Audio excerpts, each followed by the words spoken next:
Sterling Vance was screaming into the speakerphone, his face turning an unhealthy shade of purple. The glass table, I quietly took a sip of my coffee. The $25 million seafood fleet was rotting at the Seattle port, and only my password could release it. To understand how we got to that room, you have to understand cold chain logistics. Most people think shipping is just putting boxes on a boat and waiting for them to arrive. But when you are dealing with premium sashimi-grade bluefin tuna, Alaskan king crab, and wild sockeye salmon, shipping is a high-stakes race against biology. If the temperature in a container fluctuates by even 3 degrees Celsius for more than 2 hours, the entire cargo becomes toxic trash. A single mistake can trigger a massive outbreak of scombroid poisoning, lawsuits from high-end distributors, and federal investigations. When fish like tuna are not kept at a constant temperature of minus 23 degrees Celsius, the amino acids in their muscle tissue begin to break down, forming histamines. The terrifying part about histamine poisoning is that it cannot be out. Once the chemical forms, no amount of heat can destroy it.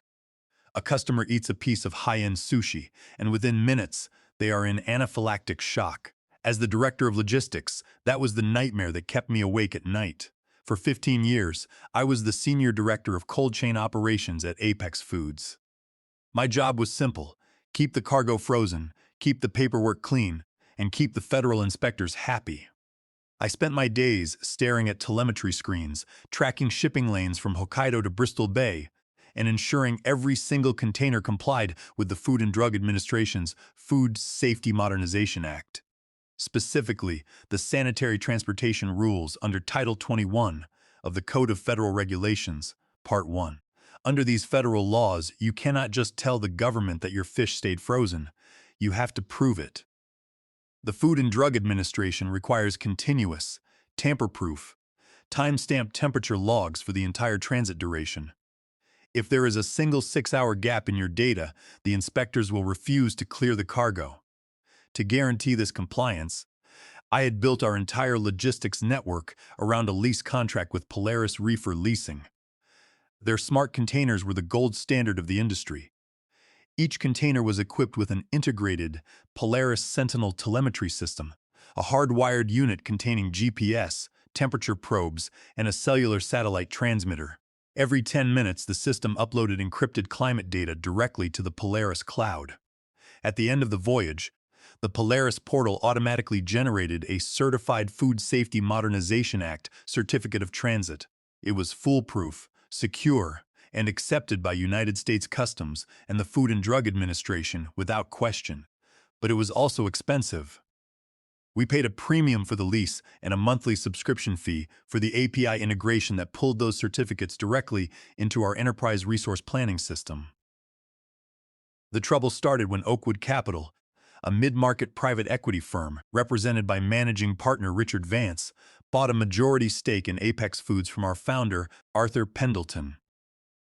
Oakwood structured the acquisition as a leveraged buyout, loading Apex with $80 million of high-yield debt.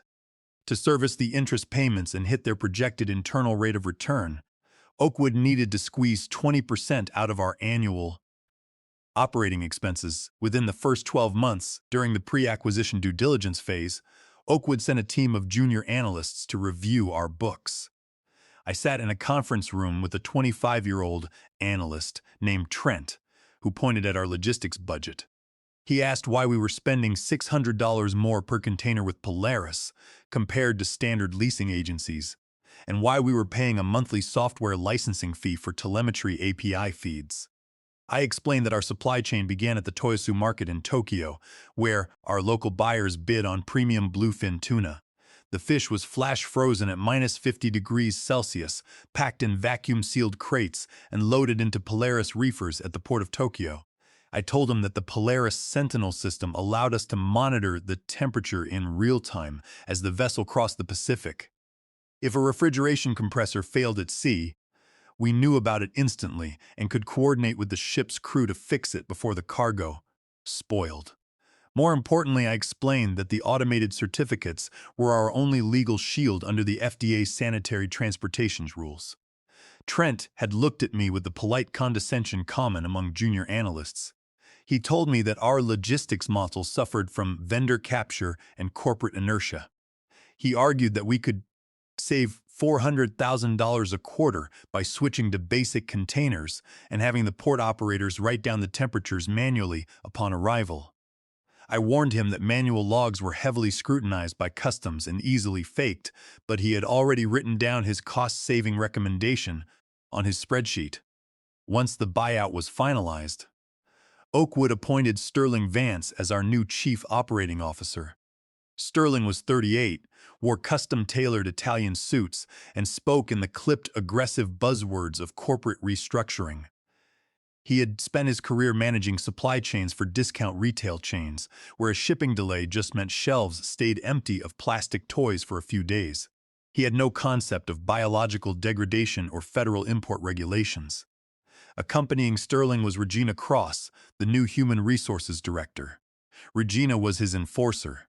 She did not know the difference between a reefer container and a dry van, but she knew exactly how to construct paper trails to fire veteran employees right before their stock options vested, saving the company millions in payouts. During his first week, Sterling called a budget review meeting. He sat at the head of the conference table, scrolling through his tablet while I sat opposite him. He tapped his screen and pointed at the Polaris line item. He wanted to know why we had not implemented Trent's cost-saving recommendations yet.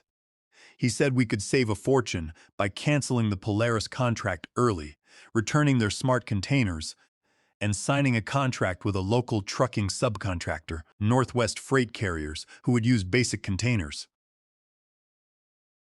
I looked him in the eye and told him that if we cut corners on the cold chain, we would eventually lose a shipment. And when we did, the regulatory agencies would shut down our entire import operation. Sterling's smile vanished. He leaned forward and told me that he was the chief operating officer, and his decisions were final. He told me to start drafting the termination notice for the Polaris contract. I refused, stating that I would not sign off on a plan that actively violated federal food safety regulations and put consumers at risk. He did not argue. He just looked at Regina, who was sitting next to him taking notes. She gave him a slight nod. I knew right then that my 15 years of loyal service to Apex Foods meant nothing. I was just an obstacle on their spreadsheet, and they were already planning my exit. 2 days after our meeting, Sterling bypassed my office entirely. He signed a contract with Northwest Freight Carriers, a low-cost subcontractor known in the industry for using outdated trucks and underpaying their drivers. Simultaneously, he sent a formal termination notice to Polaris Reefer Leasing, stating that Apex Foods would be returning all leased smart containers at the end of the month and canceling our API subscription. When the notification landed in my inbox, my stomach sank. We had a massive import cycle underway. Over 150 containers of high-grade seafood were currently moving across the Pacific from Hokkaido and down from the Bering Sea, representing $25 million in inventory. They were all housed in Polaris smart containers. Sterling was planning to transition these active shipments to Northwest's uncertified dry vans and basic reefers the moment they hit the docks. I knew it was a recipe for regulatory disaster, but Sterling and Regina were already moving to silence me. Over the next 2 weeks, Regina began building a paper trail. I started receiving bizarre, daily emails from Human Resources demanding immediate, hourly updates on trivial operational metrics that had nothing to do with my actual responsibilities. If I took 45 minutes to reply because I was on a call with a port authority, Regina would send a follow-up warning about my poor communication and lack of alignment with executive leadership. They were setting the stage, waiting for any minor operational hiccup to use as leverage. Meanwhile, Sterling was visiting the warehouse floor. The warehouse workers, many of whom had been with Apex Foods for over a decade, were fiercely loyal to me. They immediately noticed the decline in equipment quality when the first Northwest freight trucks arrived.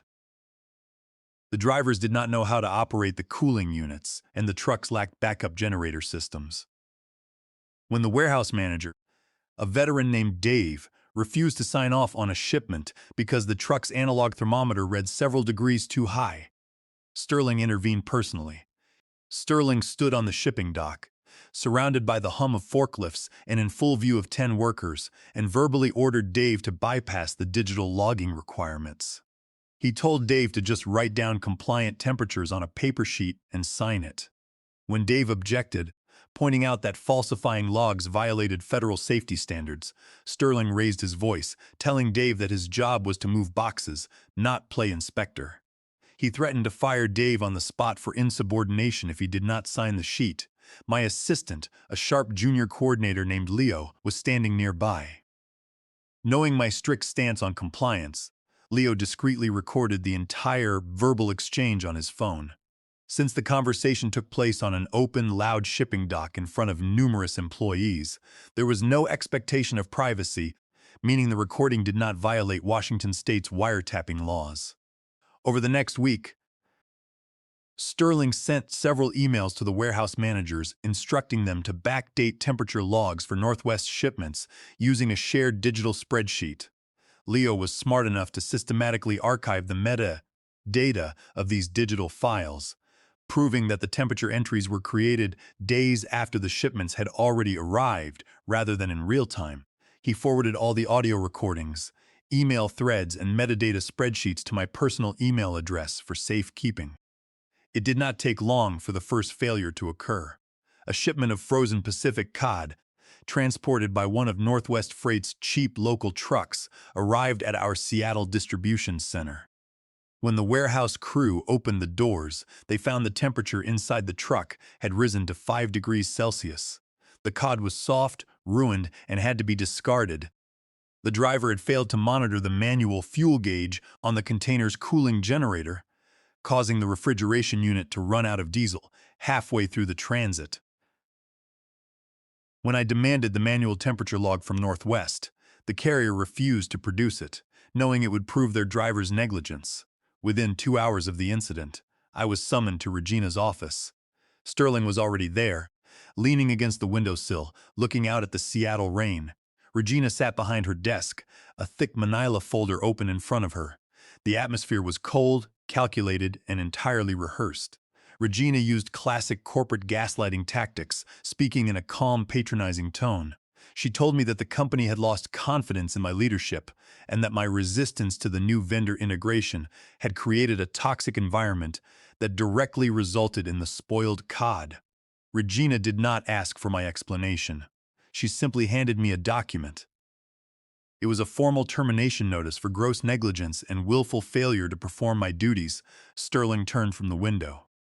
He told me that as the senior director of cold chain operations, I was personally responsible for verifying that all subcontractors maintained proper temperatures. He claimed that my failure to inspect Northwest's manual logs before the truck departed constituted a breach of my fiduciary duties to the company. I looked at the document. It was a for-cause termination, citing Clause 12.2 of the Apex Foods Employment Agreement. By labeling my firing as for cause, they were legally wiping out my Clause 9.4 severance package. That package was supposed to guarantee me 12 months of base salary, $180,000, plus the immediate vesting of my 10,000 company stock options, which were valued at another $80,000. They thought they had played a masterstroke. They were saving $250,000 on my exit while using me as the scapegoat for Northwest's failure. Regina slid a pen across the desk. She told me that I could sign the termination agreement now and leave quietly, or they would file a formal misconduct report that would follow me throughout the logistics industry. I looked at Sterling. He had a smug grin on his face. Convinced that he had won, he expected me to beg, to argue, or to threaten a lawsuit, but I knew the law, and I knew the exact terms of our vendor contracts. I also knew that Sterling had just signed the death warrant for his own logistics department. By canceling the Polaris contract and refusing to pay their fees, he was about to cut the digital lifeline of the company. I picked up the pen. Without saying a single word, I signed the termination document. I stood up, walked back to my office, and packed my 15 years of service into a single cardboard box. I took my framed compliance certifications, my personal notebooks, and my coffee mug. As I walked out of the lobby, the security guard looked away, embarrassed. I stepped out into the cold Seattle drizzle, got into my car, and drove home. I did not call my colleagues. I did not send a farewell email. I simply went home, poured myself a glass of bourbon, and waited for the phone to ring. I knew it would not take long. The morning after I was fired, I met Evelyn Mercer at a small coffee shop overlooking the industrial docks of the Port of Seattle. Evelyn was the senior account director at Polaris Reefer Leasing, and we had worked together for nearly a decade. She arrived carrying a leather portfolio, her expression a mix of frustration and disbelief. She did not even wait to order before sliding a printout across the table. It was a letter from Sterling Vance, stamped with the Apex Foods corporate logo. In the letter, Sterling formally disputed the final 3 monthly leasing invoices and refused to pay the $85,000 early termination fee.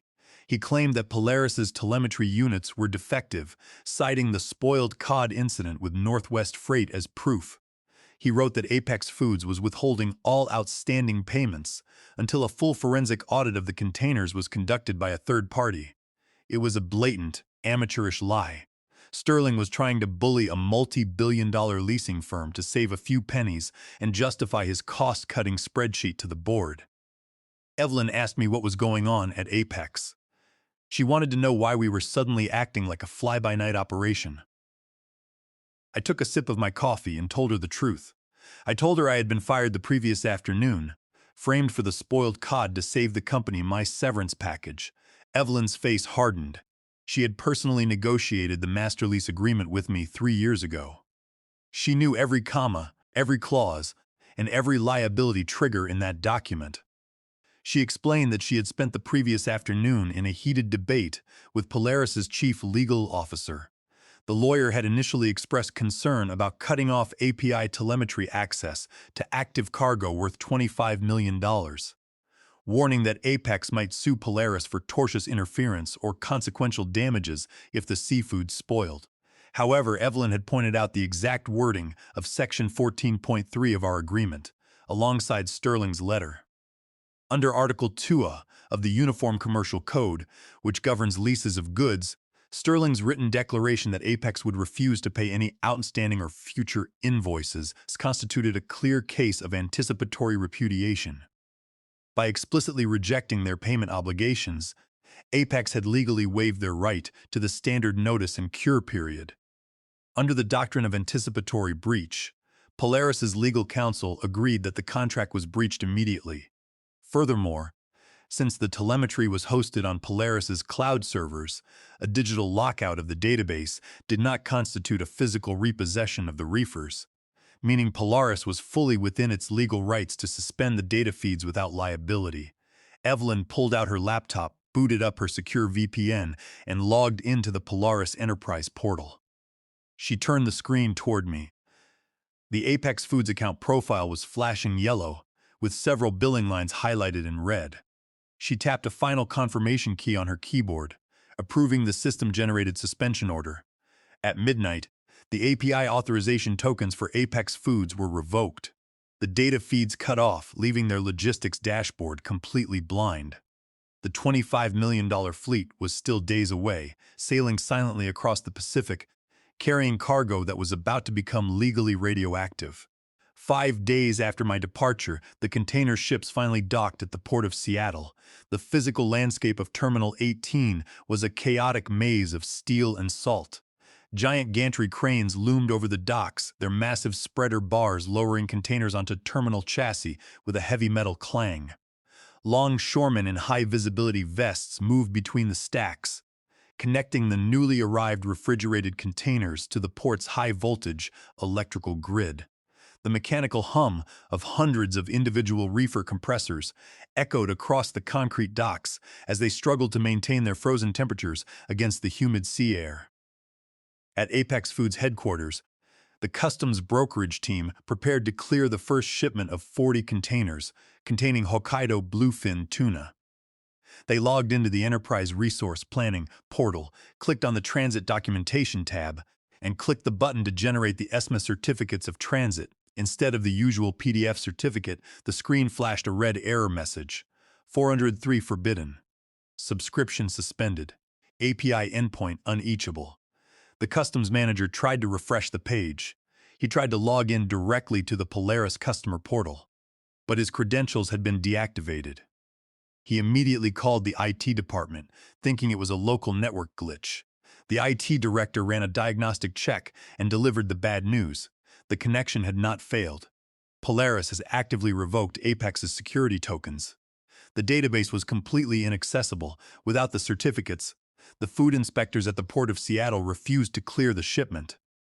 Officer Henderson, a veteran inspector known for his zero-tolerance policy, stamped the customs manifest with an immediate import hold. Within 48 hours, all 150 containers were unloaded from the vessels and stacked on the docks. Because they were refrigerated units, they had to be plugged into the port's high-voltage electrical grid to keep the cooling systems running. The Port of Seattle charged a daily plug-in fee of $150 per container, plus a demo storage fee of $150 per container for occupying port space. For 150 containers, the bill was accumulating at a rate of $45,000 every single day. To make matters worse, our premium distributors, high-end Japanese restaurants, and national seafood chains were calling hourly.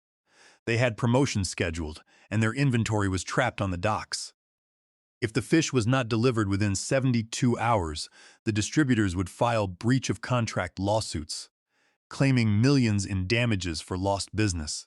Sterling Vance panicked. He ordered his IT team to bypass the Polaris API and retrieve the temperature logs directly from the containers. The IT director had to explain repeatedly that the data on the container's hardware was encrypted with military-grade keys held by Polaris. Without Polaris's decryption server, the local data was just useless static.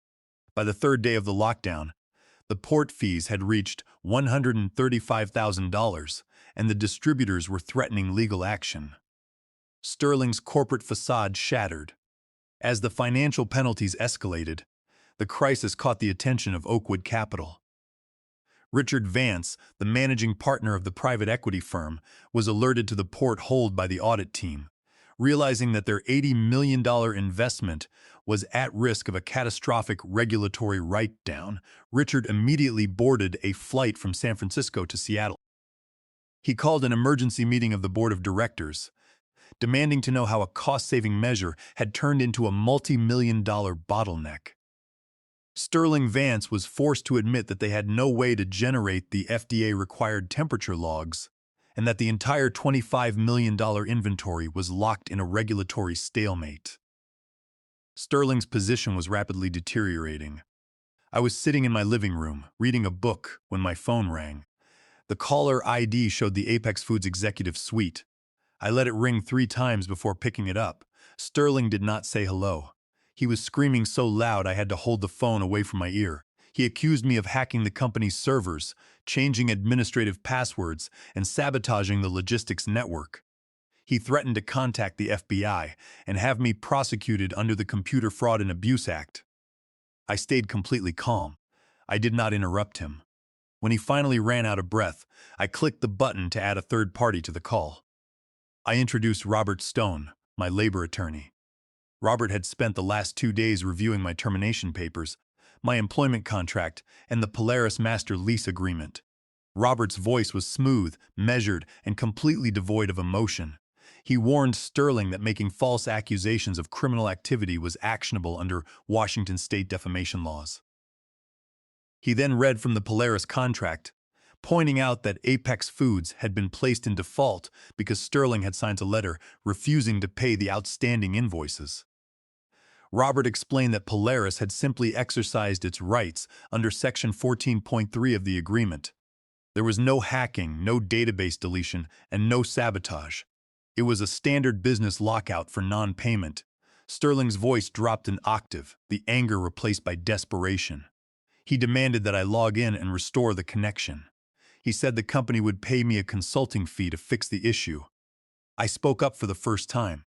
I reminded Sterling that he and Regina had terminated me for cause, claiming I was grossly negligent and incompetent.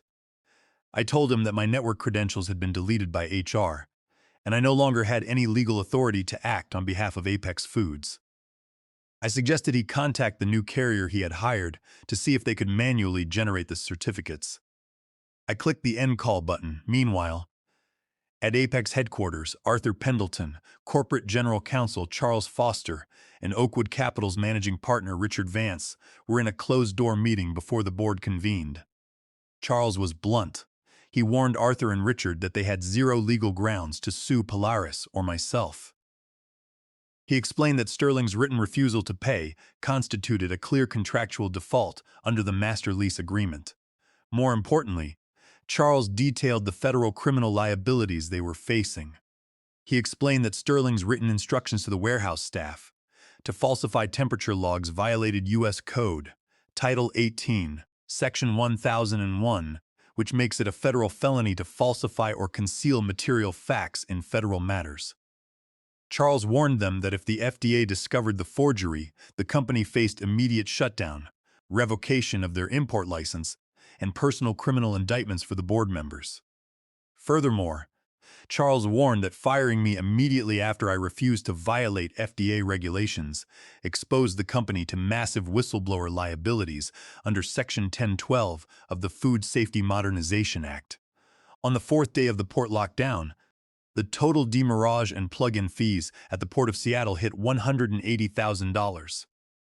Arthur Pendleton, with the backing of Richard Vance, bypassed Sterling and Regina entirely, requesting my presence at an emergency board meeting at 10 o'clock.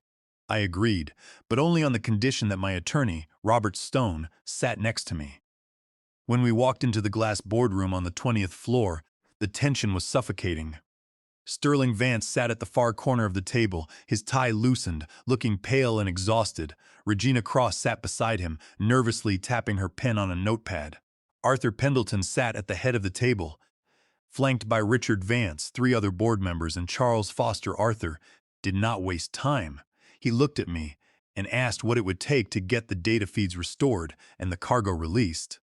Sterling tried to interrupt, claiming that my attorney and I were conspiring with Polaris to hold the company's inventory hostage.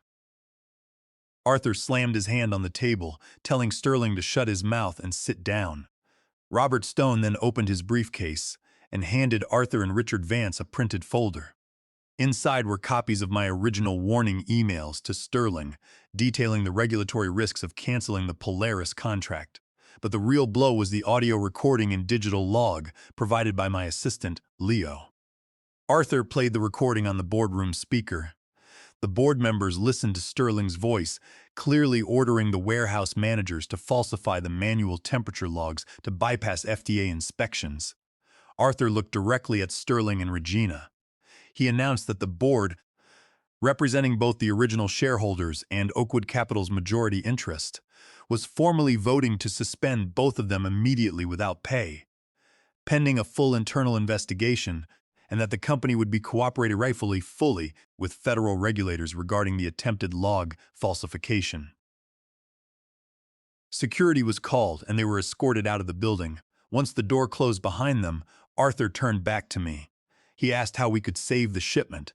The board members initially tried to negotiate.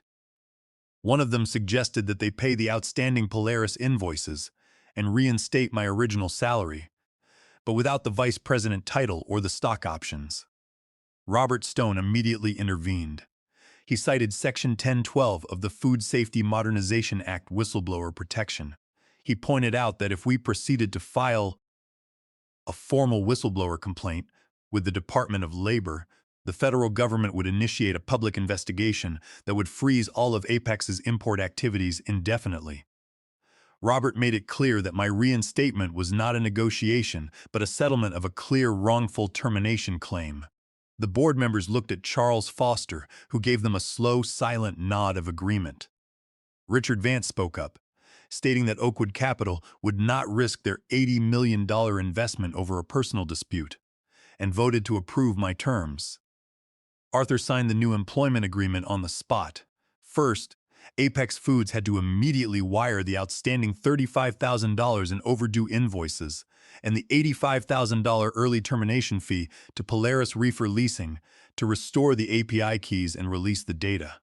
Second, the company had to settle my wrongful termination claim. They would pay me the full $180,000 severance package as a lump sum signing bonus, vest my 10,000 stock options immediately, and reinstate me as the vice president of global logistics with a new salary of $240,000. Within 30 minutes, the wire transfer was sent to Polaris. Evelyn Mercer personally verified the payment and restored our API authorization tokens. The system instantly pulled the encrypted telemetry logs from the Polaris Sentinel units, decrypted the data, and generated the certificates of transit. The custom brokerage team transmitted the documents to the portal. By 4 o'clock that afternoon, Officer Henderson approved the manifests and cleared all 150 containers for release. The trucks began rolling out of the port of Seattle, delivering the tuna and crab to our distributors just in time. I walked back to my old office, set my box on the desk, and plugged in my coffee maker. The telemetry dashboard on my monitor was flashing green again, showing a steady minus 23 degrees Celsius across the entire fleet. For the first time in weeks, everything was running exactly as it should.